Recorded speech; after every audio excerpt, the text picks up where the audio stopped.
ಪ್ರೀತಿಯ ಮಿತ್ರರಿಗೆ ಮಧುಮಾಲಾ ಕಥಾ ಸ್ಮೃತಿ ಯೂಟ್ಯೂಬ್ ಚಾನಲ್ಗೆ ಆತ್ಮೀಯ ಸ್ವಾಗತ. ಋಣಾನುಬಂಧ ಭಾವನೆಗಳ ಬಲೆಯೊಳಗೆ ಸಂಚಿಕೆ 41. ತನ್ನ ಕೆಲಸದಿಂದ ಮನೆಗೆ ಹಿಂದಿರುಗಿದ ಉಜ್ವಲ ಅಮ್ಮನ ಆರೋಗ್ಯದಲ್ಲಿ ಏರುಪೇರಾಗಿದೆ ಅನ್ನೋ ಸುದ್ದಿ ಕೇಳಿ ಕಂಗಾಲಾದ್ಲು. ಉಜ್ವಲಾಳಿಗೆ ಅಮ್ಮನ ಕಣ್ಣೀರನ್ನು ಸಹಿಸೋದಕ್ಕೆ ಸಾಧ್ಯ ಆಗಲಿಲ್ಲ.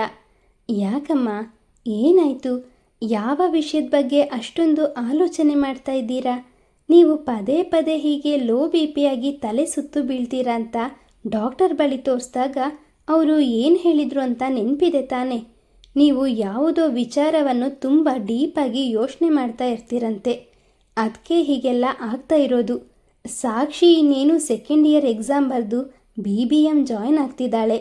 ಸ್ನೇಹಾಳಿಗೆ ಕಡಿಮೆ ಸಂಬಳ ಬರ್ತಿದೆ ಅನ್ನೋದೊಂದು ಬಿಟ್ಟರೆ ಒಳ್ಳೆ ಕಂಪ್ನೀಲಿ ಕೆಲಸ ಸಿಕ್ಕಿದೆ. ಇನ್ನು ನನ್ನ ವಿಷಯ, ಈಗ ನಾವು ಹ್ಯಾಂಡಲ್ ಮಾಡ್ತಾ ಇರೋ ಪ್ರಾಜೆಕ್ಟ್ ಸಕ್ಸಸ್ ಆದರೆ ನನಗೆ ಪ್ರಮೋಷನ್ ಜೊತೆ ಸ್ಯಾಲ್ರಿ ಕೂಡ ಜಾಸ್ತಿ ಆಗತ್ತೆ. ನಿಮ್ಮ 3 ಮಕ್ಕಳ ಭವಿಷ್ಯದ ಬಗ್ಗೆ ನೀವು ಯೋಚನೆ ಮಾಡೋ ಯಾವ ವಿಷಯವೂ ಇಲ್ಲ. ಆದರೂ ಯಾಕೆ ಯಾವಾಗಲೂ ಮಂಕಾಗಿರ್ತೀರಾ? ಅದ್ಯಾವ ವಿಷಯ ನೀವು ನಮ್ಮ ಬಳಿಯೂ ಹೇಳಿಕೊಳ್ಳೋದಕ್ಕೆ ಆಗದೆ ಇರೋದು? ಅಮ್ಮನ ಚಿಂತೆಗೆ ಕಾರಣ ತಿಳಿದಿದ್ರೂ ಅವರಾಗೆ ತಮ್ಮ ಮನಸ್ಸಿನ ದುಃಖವನ್ನು ತೋಡ್ಕೊಂಡ್ರೆ ಮನಸ್ಸು ಎಷ್ಟೋ ಹಗುರ ಆಗುತ್ತೆ ಅನ್ನೋ ಉದ್ದೇಶದಿಂದ ಮಾತಾಡಿದ್ಲು. ಸರ್ವಮಂಗಳ ಏನು ಮಾತಾಡದೆ ನಿರುತ್ತರರಾದ್ರು. ಉಜ್ವಲಾಳಿಗೆ ಈ ಪರಿಸ್ಥಿತಿಲಿ ಅಮ್ಮನನ್ನು ಮರುಪ್ರಶ್ನಿಸಬೇಕು ಅಂತ ಅನ್ನಿಸ್ಲಿಲ್ಲ.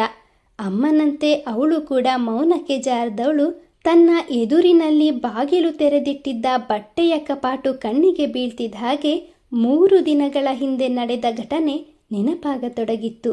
ಅಂದರೆ ಅಮ್ಮ ಆ ಫೋಟೋಗಾಗಿ ಇಷ್ಟೊಂದು ಟೆನ್ಷನ್ ಮಾಡ್ಕೊಂಡಿದ್ದಾರಾ? ಛೇ, ನಾನು ಎಂಥ ಕೆಲಸ ಮಾಡಿಬಿಟ್ಟೆ. ಈ ಪ್ರಾಜೆಕ್ಟ್ನ ಟೆನ್ಷನ್ನಲ್ಲಿ ಆ ಫೋಟೋ ಬಗ್ಗೆ ಮರ್ತೇ ಬಿಟ್ಟಿದ್ನಲ್ಲ.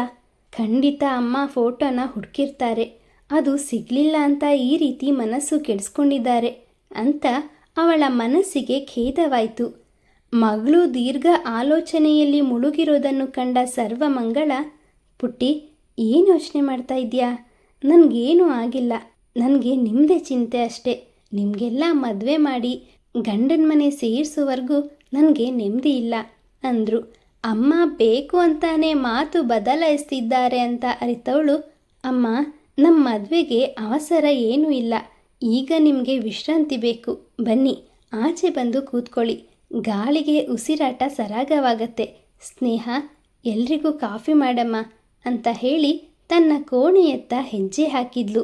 ಬೇಕು ಅಂತಾನೆ ಉಪಾಯ ಹೂಡಿ ಅಮ್ಮ ಹಾಗೂ ತಂಗಿಯರನ್ನು ಕೋಣೆಯಿಂದ ಆಚೆ ಕಳಿಸಿದವಳು ತನ್ನ ಕೋಣೆಗೆ ತೆರಳಿ ಪರ್ಸಿನಲ್ಲಿದ್ದ ಭಾವಚಿತ್ರನ ತಗೊಂಡವಳು ಅಮ್ಮನ ಕೋಣೆಯಲ್ಲಿ ಯಾರೂ ಇರದಿದ್ದನ್ನು ಖಾತ್ರಿಪಡಿಸ್ಕೊಂಡು ಕೋಣೆಯ ಒಳಬಂದ್ಲು. ಅರ್ಧಂಬರ್ಧ ತೆರೆದಿದ್ದ ಕಪಾಟಿನ ಬಾಗಿಲನ್ನು ನಿಧಾನದಲ್ಲಿ ತೆರೆದು, ಈ ಫೋಟೋನ ಎಲ್ಲಿಡೋದು? ಲಾಕರ್ ಓಪನ್ ಮಾಡಿ ಅಮ್ಮನ ಚಿಕ್ಕ ಪೆಟ್ಟಿಗೆಯಲ್ಲಿಟ್ಟರೆ ಅವರಿಗೆ ಅನುಮಾನ ಬರ್ಬೋದು.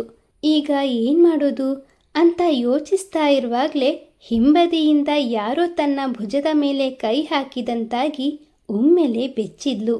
ಒಂದು ಕ್ಷಣ ಅವಳ ಜೀವವೇ ಬಾಯಿಗೆ ಬಂದಂತಾಯಿತು. ಅಯ್ಯೋ ದೇವ್ರೇ, ಅಮ್ಮನೇ ಬಂದ್ಬಿಟ್ರಾ? ಈಗ ನಾನು ಸಿಕ್ಕಾಕೊಳ್ಳೋದು ಖಂಡಿತ. ಮನಸ್ಸಲ್ಲೇ ಮಾತಾಡ್ಕೊಳ್ತಾ ಭಯದಿಂದ ಹಣೆ ಮೇಲೆ ಮೂಡಿದ್ದ ಬೆವರನ್ನು ಒರೆಸಿಕೊಂಡವಳು ಹಿಂದೆ ತಿರುಗಿ, ಅಯ್ಯೋ ನೀನಾ ಅಂತ ನಿಟ್ಟುಸಿರು ಬಿಟ್ಲು. ಯಾಕೆ ಅಕ್ಕ, ಹೆದರುಕೊಂಡ್ಯಾ?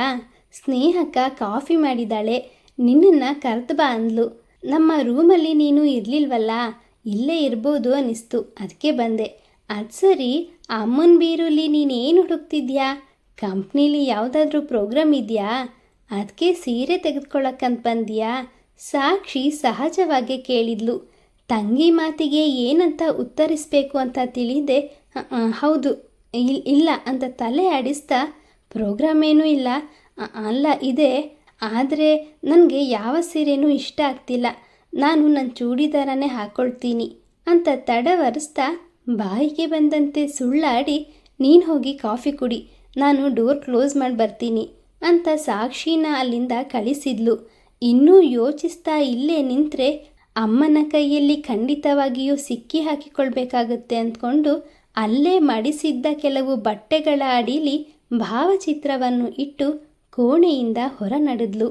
ರಾತ್ರಿ ಊಟ ಮುಗಿಸಿ ಮಲಗೋದಕ್ಕೆ ಅಂತ ತಮ್ಮ ಕೋಣೆಗೆ ತೆರಳಿದ ಸರ್ವಮಂಗಳಾರ ಹಿಂದೆಯೇ ಬಂದ ಉಜ್ವಲ ಅಮ್ಮನಿಗೆ ಮಾತ್ರೆಗಳನ್ನು ನೀಡಿ, ಅಮ್ಮ, ಯಾವುದ್ರ ಬಗ್ಗೆನೂ ಯೋಚಿಸದೆ ಆರಾಮದಲ್ಲಿ ನಿದ್ರೆ ಮಾಡಿ. ನಿಮ್ಮ ಮನಸ್ಸಿನಲ್ಲಿ ಯಾವ ವಿಷಯದ ಬಗ್ಗೆ ಕೊರಗ್ತಾ ಇದ್ದೀರೋ ಇನ್ನು ಕೆಲವು ದಿನಗಳಲ್ಲೇ ಅದೆಲ್ಲವೂ ಸರಿಯಾಗತ್ತೆ. ನೀವು ಪೂಜಿಸೋ ಶ್ರೀರಾಮ ನಿಮ್ಮ ಕೈ ಬಿಡೋದಿಲ್ಲ ಅಂತ ಪ್ರೀತಿಯ ಮಾತುಗಳನ್ನಾಡಿ ಅಮ್ಮನ ಹಣೆಗೊಂದು ಸಿಹಿ ಮುತ್ತನಿಟ್ಟು ತನ್ನ ಕೋಣೆಗೆ ನಡೆದ್ಲು.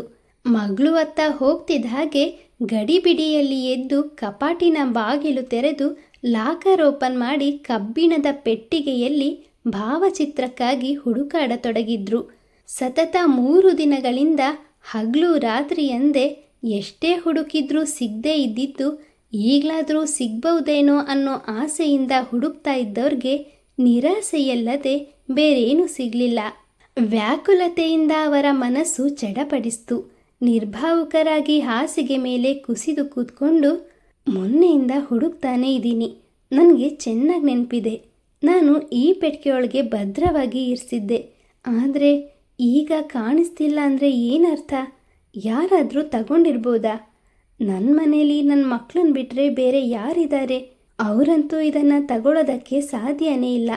ಇನ್ನೊಂದು ಸಲ ಹುಡುಕ್ತೀನಿ ಅಂದ್ಕೊಳ್ತಾ ಪೆಟ್ಟಿಗೆಯ ಲಾಕರ್ ಒಳಗೆಲ್ಲ ಕೈ ಆಡಿಸ್ದಾಗ್ಲೂ ಭಾವಚಿತ್ರ ಸಿಗದಿದ್ದಾಗ ಪಕ್ಕದಲ್ಲೇ ಮಡಿಸಿಟ್ಟಿದ್ದ ಬಟ್ಟೆಗಳನ್ನು ಒಂದೊಂದಾಗಿ ತೆಗೆಯತೊಡಗಿದ್ರು. ಒಂದೊಂದೇ ಬಟ್ಟೆಗಳನ್ನು ಬಿಡಿಸಿ ನೋಡ್ತಿದ್ದವ್ರಿಗೆ ತಮ್ಮ ಸೀರೆಯಲ್ಲಿ ಅಡಗಿದ್ದ ಭಾವಚಿತ್ರ ಕೊನೆಗೂ ಕಣ್ಣಿಗೆ ಬಿದ್ದಿತ್ತು. ಅದನ್ನು ಕಂಡೊಡನೆ ಅವರ ಕಣ್ಣುಗಳು ಆನಂದದಿಂದ ತುಂಬಿದ್ವು. ಅದನ್ನು ಎದೆಗಪ್ಪಿಕೊಂಡು, ಅಪ್ಪಾಜಿ, ಅಮ್ಮ, 3 ದಿನದಿಂದ ನಿಮ್ಮನ್ನು ನೋಡದೆ ಊಟ ನಿದ್ರೆ ಯಾವುದೂ ಬೇಡವಾಗಿತ್ತು. ನಿಮ್ಮ ಜೊತೆ ಇರೋ ಭಾಗ್ಯವಂತೂ ನನಗಿಲ್ಲ. ಭಾವಚಿತ್ರದಲ್ಲಾದರೂ ನಿಮ್ಮನ್ನು ಕಣ್ಣು ತುಂಬಿಕೊಳ್ತಿದ್ದೆ. ಈಗ ಅದು ಕೂಡ ಎಲ್ಲೋ ಕಳೆದು ಹೋಯ್ತೇನೋ ಅಂತ ತುಂಬ ಹೆದರು ಬಿಟ್ಟಿದ್ದೆ. ಸರ್ವಮಂಗಳ ಚಿಕ್ಕ ಮಕ್ಕಳಂತೆ ಬಿಕ್ಕತೊಡಗಿದ್ರು. ಇತ್ತ ತನ್ನ ಕೋಣೆಯ ಕಡೆಗೆ ಹೊರಟಿದ್ದ ಉಜ್ವಲ ಬಾಗಿಲ ಬಳಿಯಲ್ಲಿಯೇ ನಿಂತು ಅಮ್ಮನ ಮಾತುಗಳನ್ನು ಕೇಳಿಸಿಕೊಳ್ತಿದ್ಲು. ಅಮ್ಮನ ಪ್ರತಿಯೊಂದು ಮಾತುಗಳನ್ನು ಕೇಳ್ತಾ ಇದ್ದವಳಿಗೆ ದುಃಖದಿಂದ ಕರುಳು ಹಿಂಡಿದಂತಾಯಿತು. ಛೇ, ನಾನು ಹಳ್ಳಿಯಿಂದ ವಾಪಸ್ ಬಂದಾಗಲೇ ಫೋಟೋನ ಮೊದಲಿದ್ದ ಜಾಗದಲ್ಲೇ ಇಟ್ಟಿದ್ರೆ ಇವತ್ತು ಅಮ್ಮಂಗೆ ಹೀಗೆ ಆಗೋದನ್ನು ತಪ್ಪಿಸ್ಬೋದಿತ್ತೇನೋ. ಈಗಲೇ ಹೋಗಿ ಅಮ್ಮಂಗೆ ಸತ್ಯನ ಹೇಳಿಬಿಡ್ಲಾ? ಬೇಡ ಬೇಡ, ಅಮ್ಮ ಈಗಷ್ಟೇ ಆರಾಮಾಗ್ತಾ ಇದ್ದಾರೆ. ಈಗ ಹೇಳೋದು ಒಳ್ತಲ್ಲ. ಆ ಕ್ಷಣ ಒಳ ಹೋಗಿ ಅಮ್ಮನನ್ನು ಸಮಾಧಾನ ಪಡಿಸ್ಬೇಕು ಅಂತ ಮನಸ್ಸು ಹೇಳ್ತಾ ಇದ್ರು ಅವಳು ಬುದ್ಧಿ ಅದಕ್ಕೆ ಸ್ಪಂದಿಸಲೇ ಇಲ್ಲ. ನೀನೀಗ ಪುನಃ ಒಳ ಹೋದರೆ ಅಮ್ಮನ ದುಃಖ ಕಡಿಮೆಯಾಗೋ ಬದಲು ಇಮ್ಮಡಿಯಾಗೋದು ಖಂಡಿತ. ಒಳ ಹೋದ್ರೂ ಅಮ್ಮನಿಂದ ಯಾವ ವಿಷಯವೂ ತಿಳಿಯೋದಿಲ್ಲ. ಅಮ್ಮ ಈಗ ಇರೋ ಪರಿಸ್ಥಿತಿಲಿ ಸುಮ್ಮನಿರೋದೇ ಲೇಸು ಅಂತ ಹೇಳ್ತಿದ್ದ ಬುದ್ಧಿಯ ಮಾತುಗಳನ್ನೇ ಕೇಳಿ ಮನಸ್ಸನ್ನು ಗಟ್ಟಿ ಮಾಡಿಕೊಂಡು ತನ್ನ ಕೋಣೆಯತ್ತ ಹೆಜ್ಜೆ ಹಾಕಿದ್ಲು. ಮರುದಿನ ಎಂದಿನಂತೆ ಬೇಗನೆ ಎದ್ದ ಸರ್ವಮಂಗಳ ತಮ್ಮ ದಿನನಿತ್ಯದ ಕಾರ್ಯಗಳಲ್ಲಿ ನಿರತರಾದ್ರು.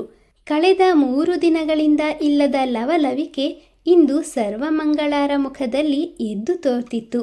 ಭಾವಚಿತ್ರ ಅಮ್ಮನ ಕೈಗೆ ಪುನಃ ದೊರಕಿರೋದೇ ಇದಕ್ಕೆಲ್ಲ ಕಾರಣ ಅಂತ ಉಜ್ವಲಾಳಿಗೂ ಅರಿವಾಗಿತ್ತು. ಅವರು ಮೊದಲಿನಂತೆ ಕೆಲಸದಲ್ಲಿ ನಿರತರಾಗಿದ್ದನ್ನು ಕಂಡ ಸ್ನೇಹ ಹಾಗೂ ಸಾಕ್ಷಿ ಅವರಿಗೆ ವಿಶ್ರಾಂತಿ ತೆಗೆದುಕೊಳ್ಳೋದಕ್ಕೆ ಎಷ್ಟೇ ಹೇಳಿದ್ರೂ ಅವರು ಅದಕ್ಕೆ ಒಪ್ಪುವಂತೆ ಕಾಣಲಿಲ್ಲ.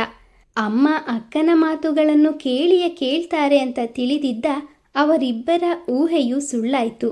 ಉಜ್ವಲ ಅವರ ಮಾತಿಗೆ ಪ್ರೋತ್ಸಾಹ ನೀಡದೆ, ಅಮ್ಮ ಈಗ ಎಷ್ಟೋ ಸುಧಾರಿಸ್ತಾ ಇದ್ದಾರೆ, ಅವ್ರ ಪಾಡಿಗೆ ಅವ್ರನ್ನ ಕೆಲಸ ಮಾಡೋದಕ್ಕೆ ಬಿಡಿ ಅಂತ ತಂಗಿಯರನ್ನು ಸುಮ್ಮನಾಗಿಸಿದ್ಲು.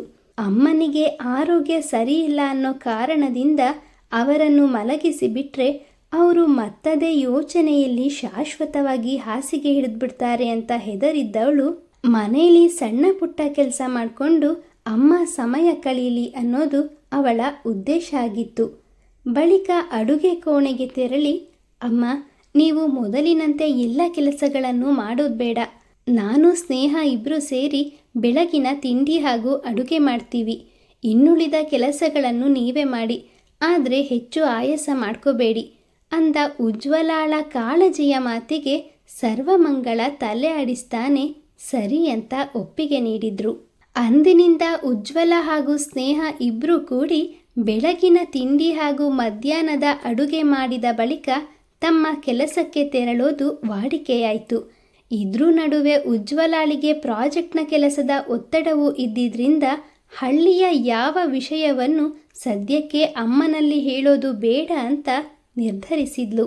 ಇತ್ತ ನಿತ್ಯ ಕರ್ಮಗಳನ್ನೆಲ್ಲ ಮುಗಿಸಿ ಸರ್ವಮಂಗಳರ ಮನೆಗೆ ಬಂದ ಅಗಸ್ತ್ಯ ಉಜ್ವಲಾಳ ಬಳಿ ನಡೆದ ಘಟನೆಯ ಬಗ್ಗೆ ವಿಚಾರಿಸಿದ್ದ. ಸರ್ವಮಂಗಳರಿಗೆ ಆರೋಗ್ಯ ಸರಿಯಿಲ್ಲದಂತಾಗಿ ಕೆಳಗೆ ಬಿದ್ದಿದ್ದು, ಶ್ಯಾಮಲ ವೈದ್ಯರನ್ನು ಕರೆಸಿ ಚಿಕಿತ್ಸೆ ಮಾಡಿಸಿದ ಎಲ್ಲ ಘಟನೆ ತಿಳಿಸಿದಾಗ ಅವನಿಗೂ ಬೇಸರವಾಯಿತು. ಅಯ್ಯೋ, ಇಷ್ಟೆಲ್ಲ ಆಗೋಯ್ತಾ? ಒಂದೇ ಒಂದು ಕಾಲ್ ಮಾಡಿದರೆ ನಾನು ಬರ್ತಾ ಇರಲಿಲ್ವಾ ಅಂತಿದ್ದವನು ಏನೋ ನೆನಪಾಗಿ ಸುಮ್ಮನಾದ. ಹೌದು ಅಗಸ್ತ್ಯ, ನಮಗೆ ಪ್ರಾಜೆಕ್ಟ್ ಮೀಟಿಂಗ್ ಇತ್ತಲ್ಲ, ಅದಕ್ಕೆ ಡಿಸ್ಟರ್ಬ್ ಮಾಡೋದು ಬೇಡ ಅಂತ ಆಂಟಿನೇ ಎಲ್ಲವನ್ನು ನೋಡ್ಕೊಂಡಿದ್ದಾರೆ. ಅವರೇನಾದರೂ ಆ ಪರಿಸ್ಥಿತಿಲಿ ಅಮ್ಮನನ್ನು ನೋಡಿರಲಿಲ್ಲ ಅಂದಿದ್ರೆ ಮುಂದೆ ಮಾತುಗಳು ಬಾರದೆ ಉಜ್ವಲಾಳ ಕಣ್ಣುಗಳು ತುಂಬಿದ್ವು. ಅವಳ ಕಣ್ಣುಗಳನ್ನು ಒರೆಸಿದ ಅಗಸ್ತ್ಯ, ಇಷ್ಟು ಸಣ್ಣ ವಿಷಯಕ್ಕೆಲ್ಲ ಹೀಗೆಲ್ಲ ಅಳ್ತಾರಾ? ನೀನು ಎಷ್ಟು ಸ್ಟ್ರಾಂಗ್ ಗರ್ಲ್ ಅಂತ ನನಗೂ ಗೊತ್ತು. ಈಗ ಅಂಥದ್ದೇನೂ ಆಗಿಲ್ವಲ್ಲ, ಸಮಾಧಾನ ಮಾಡ್ಕೋ ಅಂತ ಸಮಾಧಾನ ಪಡಿಸ್ದ.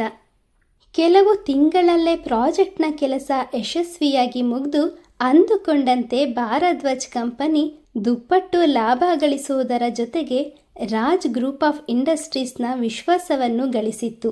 ಹಗಲು ಇರುಳು ಅಂದೇ ಪ್ರಾಜೆಕ್ಟ್ನ ವಿಷಯದಲ್ಲಿ ಕೆಲಸ ಮಾಡ್ತಾ ಇದ್ದ ಉಜ್ವಲಾಳಿಗೆ ಈಗ ನಿರಾಳವೆನಿಸಿತ್ತು. ಕೆಲವು ತಿಂಗಳ ಬಳಿಕ ಅಮ್ಮನೊಂದಿಗೆ ಕುಳಿತು ಮಾತನಾಡೋದಕ್ಕೆ ಸಮಯವೂ ಸಿಕ್ಕಿತ್ತು. ಅವತ್ತು ಭಾನುವಾರ ಆಗಿದ್ರಿಂದ ಮೂವರು ಮಕ್ಕಳು ಮನೆಯಲ್ಲಿಯೇ ಇದ್ದಿದ್ದು ಸರ್ವಮಂಗಳರಿಗೆ ಹೆಚ್ಚಿನ ಸಂತೋಷ ನೀಡ್ತಿತ್ತು. ಬೆಳಗಿನ ತಿಂಡಿ ಮುಗಿಸಿ ಪಡಸಾಲೆಯಲ್ಲಿ ಕುಳಿತು ಹರಡ್ತಾ ಇರುವಾಗ ವಿಷಯವನ್ನು ತಿಳಿಸೋದಕ್ಕೆ ಇದೇ ಸರಿಯಾದ ಸಮಯ ಅಂತ ಯೋಚಿಸಿದ ಉಜ್ವಲ ಅಮ್ಮನ ಕೋಣೆಗೆ ತೆರಳಿ ಕಪಾಟಿನಲ್ಲಿ ಭದ್ರವಾಗಿರಿಸಿದ್ದ ಭಾವಚಿತ್ರವನ್ನು ತಗೊಂಡು ಬಂದು ತಾನೂ ಕೂಡ ಸೋಫಾದಲ್ಲಿ ಕುಳಿತು ಎಲ್ಲರ ಮಾತಿಗೆ ಜೊತೆಯಾದ್ಲು. ಸ್ನೇಹ, ಸಾಕ್ಷಿ ಇಬ್ಬರು ತಮ್ಮ ಕೆಲಸ ಹಾಗೂ ಕಾಲೇಜಿನಲ್ಲಿ ನಡೀತಿದ್ದ ತಮಾಷೆಯ ಪ್ರಸಂಗಗಳನ್ನು ಹೇಳಿಕೊಳ್ತಾ ಇರುವಾಗಲೇ ಅವರ ನಡುವೆ ಬಾಯಿ ಹಾಕಿದ ಉಜ್ವಲ, ಅಮ್ಮ, ನೀವು ನಿಮ್ಮ ಫ್ಯಾಮಿಲಿ ಬಗ್ಗೆ ನಮಗ್ಯಾಕೆ ಏನೂ ಹೇಳೇ ಇಲ್ಲ? ಅಪ್ಪ ಬೆಳೆದಿದ್ದೆಲ್ಲ ಅನಾಥಾಶ್ರಮದಲ್ಲಿ, ಅವ್ರ ಕುಟುಂಬದ ಬಗ್ಗೆ ಅವ್ರಿಗೇನು ತಿಳಿದಿರಲಿಲ್ಲ ಅಂತ ಹೇಳಿದ್ರಿ. ಆದರೆ ನಿಮ್ಮ ಕಡೆ ಯಾವ ಸಂಬಂಧಿಕರು, ನೆಂಟರು ಯಾರೂ ಇಲ್ವೇನಮ್ಮ? ಯಾಕೆ ಇಷ್ಟು ವರ್ಷ ಆದರೂ ಯಾರೂ ನಮ್ಮನ್ನು ಭೇಟಿನೇ ಮಾಡಿಲ್ಲ? ನಾವು ಕೂಡ ಯಾರ ಮನೆಗೂ ಹೋಗಿಲ್ಲ. ಯಾಕಮ್ಮ? ನೀವು ಕೂಡ ಅನಾಥಾಶ್ರಮದಲ್ಲಿಯೇ ಬೆಳೆದಿದ್ದ? ನಿಮಗೂ ಕೂಡ ತಂದೆ ತಾಯಿ ಅಂತ ತನ್ನ ಮಾತನ್ನು ಅರ್ಧದಲ್ಲೇ ನಿಲ್ಲಿಸಿದ್ಲು. ಮಗಳ ಬಾಯಿಯಿಂದ ಬರ್ತಾ ಇದ್ದ ಒಂದೊಂದು ಮಾತುಗಳು ಸರ್ವಮಂಗಳರ ಎದೆಗೆ ಬಾಣದಂತೆ ಇರಿದಂತಾಗ್ತಿತ್ತು. ವಿಷಯವನ್ನು ಹೇಳೋದೋ ಬೇಡೋ ಅಂತ ಯೋಚಿಸ್ತಾ ಇರುವಾಗಲೇ ಮಾತು ಮುಂದುವರಿಸಿದ ಉಜ್ವಲ, ಯಾಕಮ್ಮ, ನನ್ನ ಊಹೆ ಸರಿಯಾಗಿದೆಯಾ? ನೀವು ಕೂಡ ಅಪ್ಪ ಅಮ್ಮನನ್ನು ಕಳ್ಕೊಂಡು ಅನಾಥಳಾಗಿ ಬೆಳೆದಿದ್ದ? ಅಮ್ಮನ ಕಣ್ಣಲ್ಲಿ ಕಣ್ಣಿಟ್ಟು ಪ್ರಶ್ನಿಸಿದ್ಲು. ಇವತ್ತು ಏನಾದರೂ ಆಗಲಿ ವಿಷಯನ ಹೊರಗೆ ತರಲೇಬೇಕು ಅಂತ ತೀರ್ಮಾನಿಸಿದ್ಲು. ಮಿತ್ರರೇ, ಸರ್ವಮಂಗಳ ಈಗಲಾದರೂ ತಮ್ಮ ಮನಸ್ಸಿನ ನೋವನ್ನು ಮಕ್ಕಳ ಬಳಿ ಹೇಳ್ಕೊಳ್ತಾರಾ? ರಾಮು ಹಳ್ಳೀಲಿ ತನ್ನ ಅಜ್ಜ ಅಜ್ಜಿಯನ್ನು ಭೇಟಿ ಮಾಡಿದ ವಿಷಯವನ್ನು ಉಜ್ವಲ ಮನೆಯವರ ಎದುರು ಬಹಿರಂಗಪಡಿಸ್ತಾಳ? ನಿರೀಕ್ಷಿಸಿ ಮುಂದಿನ ಸಂಚಿಕೆಯಲ್ಲಿ. ಕತೆ ಇಷ್ಟ ಆದರೆ ಲೈಕ್ ಮಾಡಿ, ಶೇರ್ ಮಾಡಿ, ಚಾನಲ್ ಸಬ್ಸ್ಕ್ರೈಬ್ ಮಾಡಿಕೊಂಡು ನಮ್ಮನ್ನು ಪ್ರೋತ್ಸಾಹಿಸಿ. ಮುಂದಿನ ಸಂಚಿಕೆಯಲ್ಲಿ ಮತ್ತೆ ಸಿಗೋಣ. ಧನ್ಯವಾದಗಳು.